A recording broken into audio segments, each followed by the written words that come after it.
Let's kick start the live now. So firstly, it's really important to define things because a lot of people might be unsure about definitions, so let's make sure we're really, really clear about that. So what is socialism? I'm sure a lot of you know, but I want to make sure that you are certain. So socialism is the belief that everything everyone owns should be shared equally. So everything you own should be shared equally. That goes for money, resources, all of these different things. It should be evenly distributed. So that helps create a fairer society because then the wealth is not like held at the top. So think about society as a pyramid. Think about the wealthy typically hold a lot of the money at the top of the pyramid, like metaphorically at the top of the pyramid, and it doesn't really get to trickle down to the lower classes, and they don't really get to see that money. So socialism is the belief that it should be shared equally among all the different tiers in society. They believe in the welfare system, so like things like the NHS, that we have the national health system, like the NHS to provide healthcare. Education, think about all of you who go to school. If we didn't have kind of, not necessarily socialist beliefs, but if we didn't have this fairness in society, then education would be accessible for all. Think about other countries, we have to pay to go to school, or education isn't a basic human right. Luckily in this country we have that. And then like food and shelter. Again, going alongside the ideas of like the equality, the necessity to have fairness among society. Now let's contrast that with capitalism. So capitalism is the belief that what one person earns, a person should own. So if I earn £100, I should be able to keep £100. I shouldn't have to pay any tax on it. I shouldn't have to, give any away to the NHS or any welfare systems. So think about as well, guys, in terms of tax.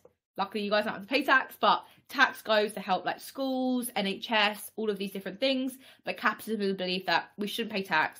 We should just keep all the money for ourselves. And they believe that it would be shared out equally eventually, because what they believe in is they believe in competition in business as it makes products cheaper and better.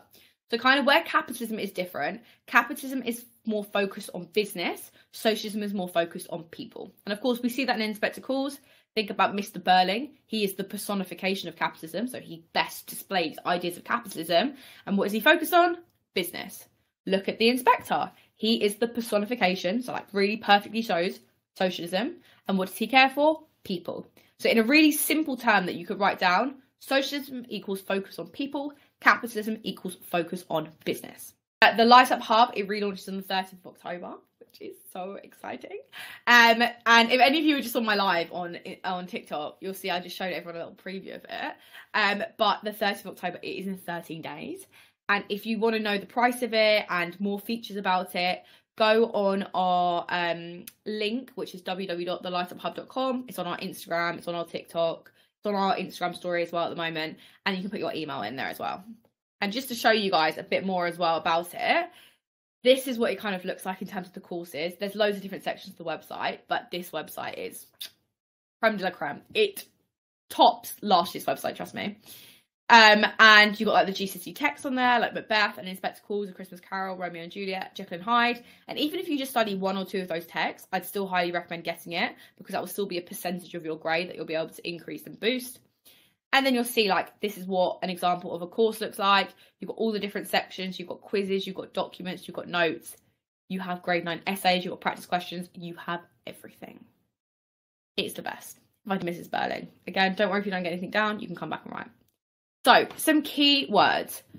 She holds prejudices against socialists. Again, the key words for Mr. and Mrs. Birling are going to be very similar because they're very similar characters.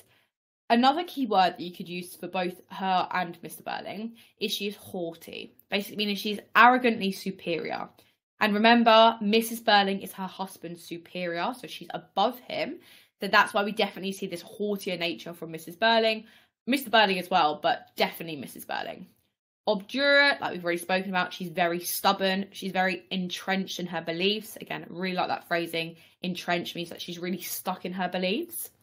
And intransigent, basically meaning she's unwilling to change her beliefs. Again, you could use that for Mr. Birling. So Mrs. Birling in particular, we see that she is almost more defiant and defensive.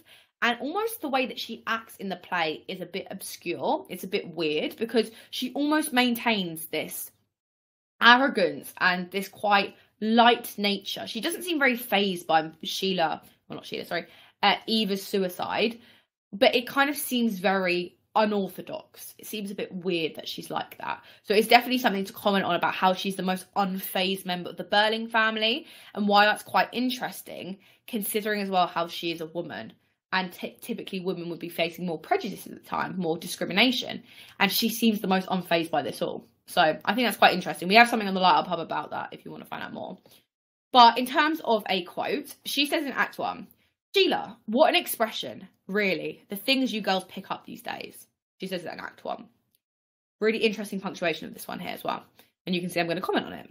So they're exclamative sentences. Exclamative just means an exclamation mark. They're an exclamative sentence. So she's horrified that Sheila is embodying progressive socialist attitudes. Her haughty nature blinds her from seeing the detrimental means negative, effects of her regressive attitude. Regressive means backwards. So detrimental is negative, regressive means backwards. So she is horrified that Sheila is progressing and being a moral individual. Because again, she wants to keep her in this capitalist bubble, keep her brainwashed by these ideologies of capitalism. Because she knows once she almost goes to the socialist side, she's almost seen the light in a metaphorical way. So she wants to basically blind her from being progressive, blind her from being moral, because she, again, she's so intransigent. She's so intransigent in her beliefs. She is so deeply entrenched in her beliefs that she can't see that she's immoral and wrong. So exclamative sentence, well, guys, just a reminder, just means when there's an exclamation in a sentence. And also the fact that she uses 2 exclamative sentences is very indicative of her disgust. It really reflects that extreme disgust she has. Then there's the noun girl. So the noun girl. It's interesting that she calls her girl because this is belittling and degrading Sheila, making her seem comparatively weak and inferior to her. The haughty nature is prevalent throughout. So we see, of course, her haughty nature with Mr. Birling, but it's very significant that she constantly calls Sheila a girl. We know Sheila is in her early 20s through the stage direction, but she's constantly trying to patronise and degrade her, making Sheila's opinion seem irrelevant. But think about why she wants to do that. She wants to make Sheila's opinion seem irrelevant because her opinion is now of a more socialist opinion. And of course, that conflicts with her capitalist ideologies and her capitalist identity. Kind of think about in that regard, she's trying to degrade her. And also, there's, again, kind of, we won't have time to go into it today, but why it's interesting that Mrs. Birling, as a woman who would typically be oppressed at the time, because she is in a patriarchal society, male-dominated society, why it's also interesting she calls her a girl. A bit of internalised oppression. But I won't go into that today. That, again, that's on the Lightup Hub in a bit more detail if you want to see. Okay, girls of that class. A classic quote from Mrs. Birling in Act 2. So, this quote shows her classism. So classism is when you have like prejudices against people of different classes. So classism typically is from the upper class or the middle upper class, like the Birlings, and they will look down on people like Eva, who are from the lower class. That is classism. So they're going to look down upon her. So her classism is deeply intertwined with her intransigence and adoption of capitalist beliefs. So kind of Preeti shows here that classism, which of course is a very negative attribute to have, it means you're being horrible to other classes for no real reason. He's showing that classism and capitalism are synonymous. Synonymous means they're closely linked. So think classism's here, capitalism's here, they are closely linked. That is what Preeti is showing. And Preeti is very clever through his depiction of Mr. and Mrs. Birling. He constantly makes them reflect basically negative ideologies. So every opinion they have typically harms other people and is negative and it's detrimental, so again like negative, to society. So he shows that by adopting capitalist beliefs, you also adopt all of these other negative beliefs. So really, really interesting. Very, very clever from Preeti because of course, if we see capitalism in a negative light, what do we see in a positive light? Socialism. And then again, the repetitive lexis. Lexis just means word choice, just a fancy way of saying word choice. The repetitive lexis on girls. So again, in the previous quote we looked at, she refers to Sheila as a girl, doesn't she? And she also refers to Eva as a girl, both of which we know are women at the time as well.